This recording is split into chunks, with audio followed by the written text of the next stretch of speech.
أعوذ بالله من الشيطان الرجيم. بسم الله الرحمن الرحيم.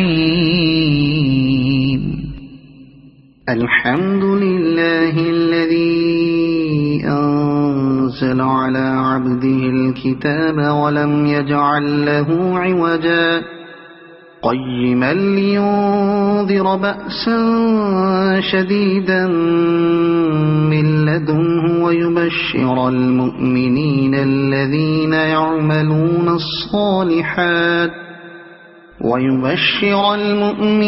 الذين يعملون الصالحات أن لهم أجرا حسنا ماكثين فيه أبدا وينذر الذين قالوا اتخذ الله ولدا ما لهم به من علم ولا لآبائهم كبرت كلمة تخرج من أفواههم إن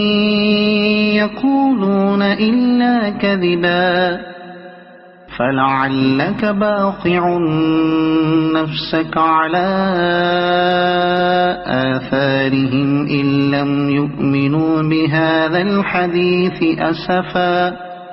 إنا جعلنا ما على الأرض زينة لها لنبلوهم أيهم أحسن عملا وإنا لجاعلون ما عليها صعيدا جرزا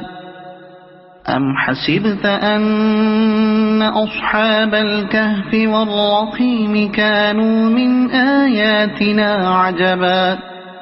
إذ أوى الفتية إلى الكهف فقالوا ربنا آتنا من لدنك رحمة